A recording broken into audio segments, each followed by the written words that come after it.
Good morning, everybody. It's Brett, your thankful carnivore. May the 14th, a Thursday morning. And this is today's Thankful Carnivore Report. I so appreciate you taking time out of your day to listen to me ramble on about things related to the carnivore way of eating. Please follow and check me out across all my social media at thankful.carnivore on Instagram. On Twitter, where the meat-eating savages continue to run wild, out of control. It's Stickman Bleeding. That's STICKMAN BLEEDIN. Don't add a G. Facebook, YouTube. You can find me at Thankful Carnivore.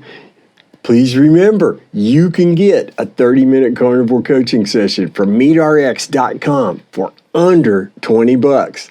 That's right, you can book me for a 30-minute carnivore coaching session at meatrx.com for under $20. Check it out. And my friends, today I want to talk to you all about what puppy life is like, what it's been like for us. For me specifically. As many of you all know, we recently purchased a American Bully puppy. He was 8 weeks old when we got him, and got him to fill a void after we had to put down our beloved 10-year-old Blackie, who was suffering cancer and whatnot, old age, big dogs, longevity, they don't go together as a rule.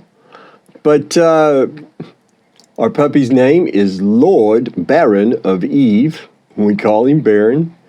And it's required some major adjustments around here, as you might imagine. We went from having a dog that you didn't really have to worry about. He was housebroken. He's not destructive. He knew the rules.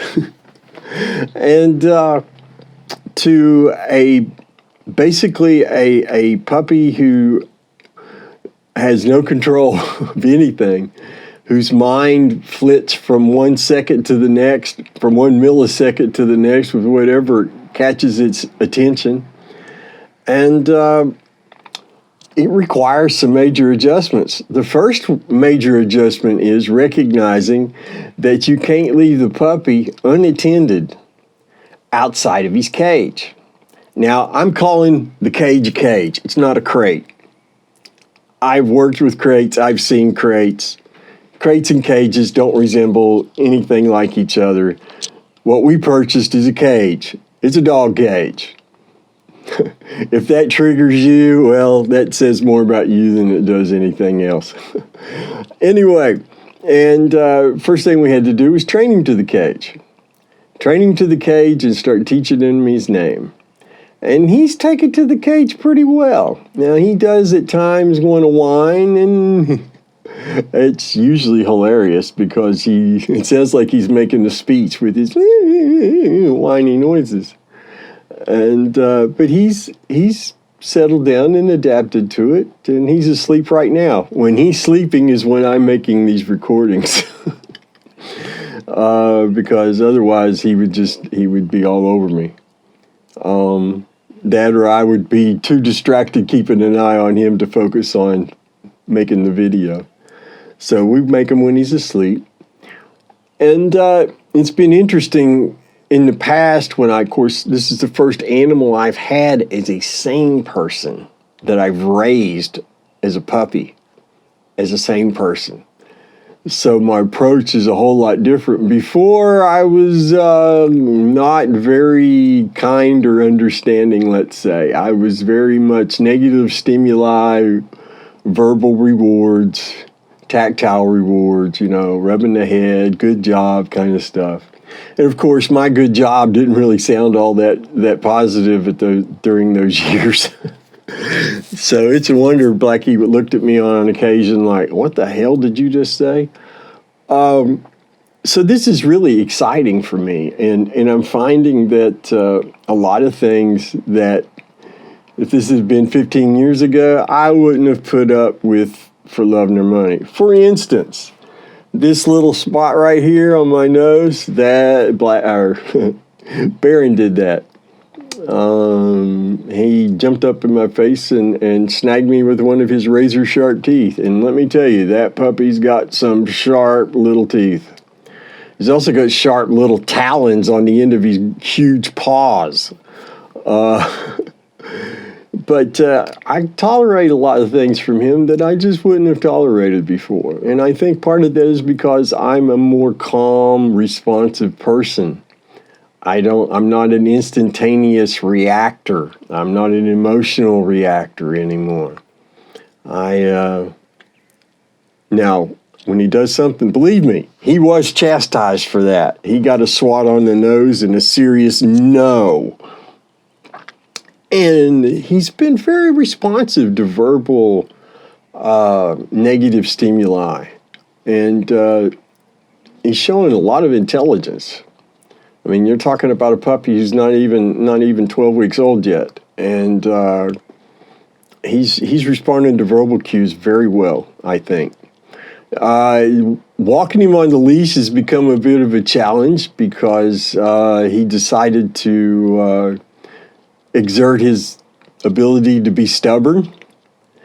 And these dogs, they like to roughhouse. They like to roll around. They like to wrestle. They like to play tug of war. And tugging him around on a leash, he was kind of looking at it as a challenge. And if you fought with him and made him uncomfortable, he didn't care. He kind of looked at it like, I'll show you. So we went to the liver treat reward type system. And the progress is a little slower, and we're not walking very far, but we are making progress. And he'll get there. I mean, we're just at the very beginning stages of his life. We are going to feed him raw meat. He's getting canned meat right now. And my wife is doing a little bit of research and formulating just exactly on what she's going to make and how much we're going to give him and things like that. The housebreaking issue is a bit of a challenge because he doesn't really have any bladder control. As far as him defecating in the house, that's not happening very often. He's doing a really good job of waiting until he's outside, and of course, rewarding him when he goes to the can outside is a must. And it's paying off. He's a very intelligent animal. He's much more laid back than Blackie was. He's much calmer. And I think part of that is he's not eating kibbles. He's eating meat, primarily. I think there might be some rice in the canned meat that we're giving him right now. But we're giving him puppy chow canned food. Specifically for puppies. And then, like I said, once my wife gets her recipe down, he'll be eating raw meat.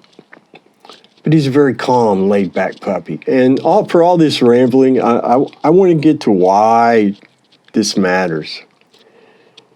I have watched and laughed at this creature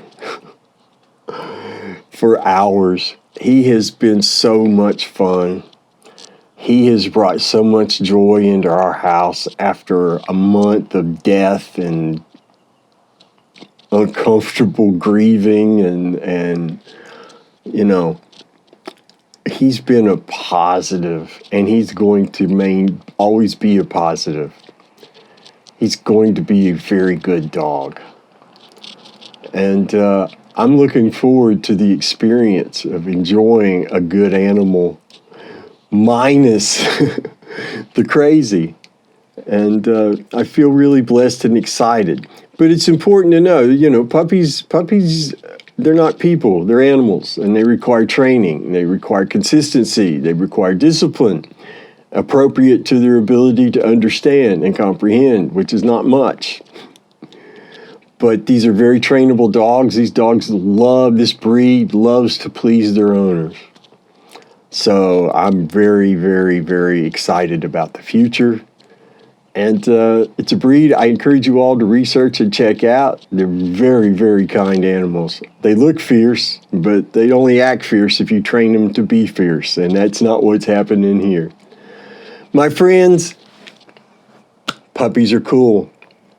If you are feeling lonely, if you feel like there's a void in your life, if you feel like you want to test the waters and see how well you're taking care of yourself, get a puppy.